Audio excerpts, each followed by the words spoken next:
Hi, it's Wendy, creator of My Daily Shift, authenticity advocate, and recovering perfectionist.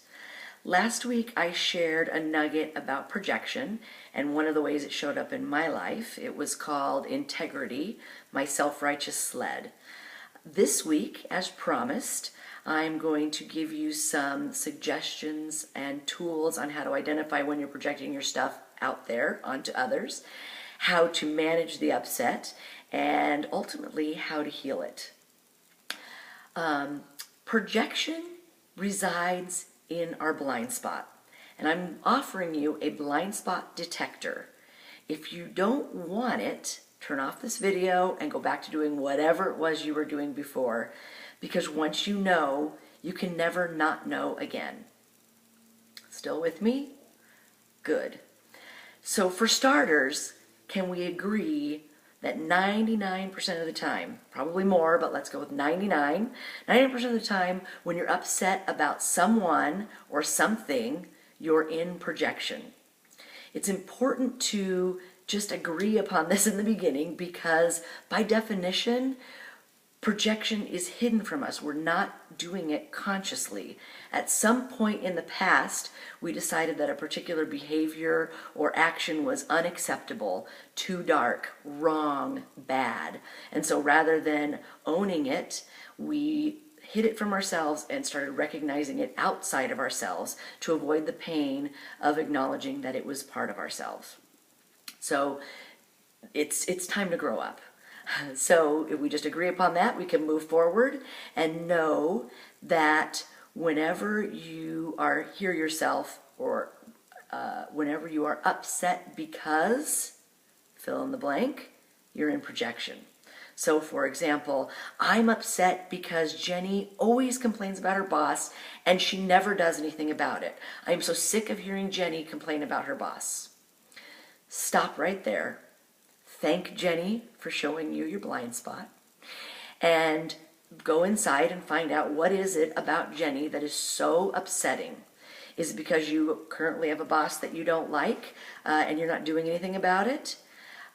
Is it because you're the one who's complaining about your boss to others, or maybe you're running that mental complaining in your head?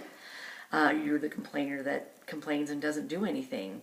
It's also very possible that in the past you had a job or a boss that you really hated or was very dissatisfying and you stayed too long and you're still holding yourself in judgment for being so weak and stupid or whatever the judgment is. Find out where it is what it is about yourself inside that's upsetting you. Just this level of self-awareness is enough very often to tame the projection beast.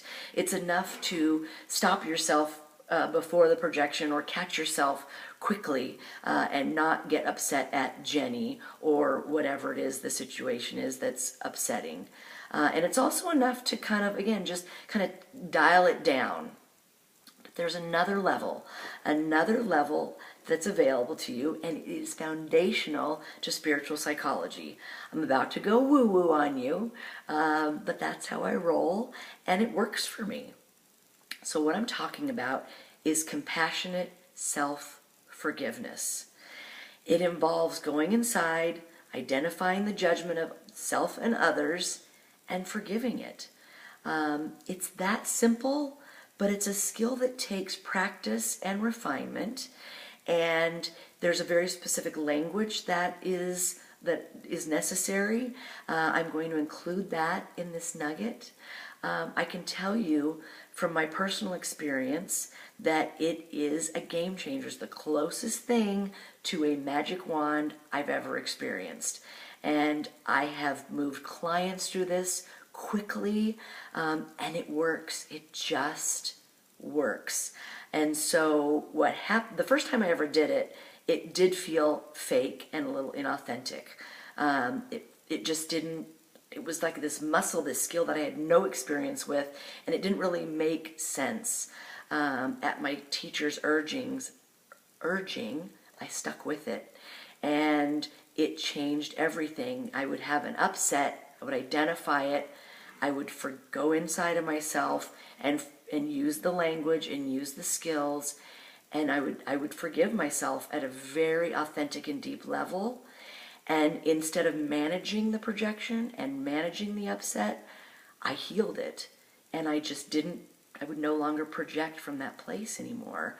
And the freedom of that is so liberating and so amazing. And I just got to be different. I shifted into being different, and it's so exciting. It's something I love sharing with clients, and I love bringing people through that to the other side. And once they have the skill, they have it forever, and they can just use it and apply it to all areas of upset, all areas of judgment, and it's a game changer. And again, I'm going to include that at the bottom of this nugget. If it's something that you are interested in going deeper with and working with me one-on-one, call me. Bring me your current upset, and I would love to gift you a coaching experience around that and deepen in the skills and share it with you. And that can be enough. You could take that, my gift to you, and walk away and use it for the rest of your life. It's my offering and something I'm really excited to share. So thank you for spending this time with me. Call me if you're so inclined, and have a beautiful day.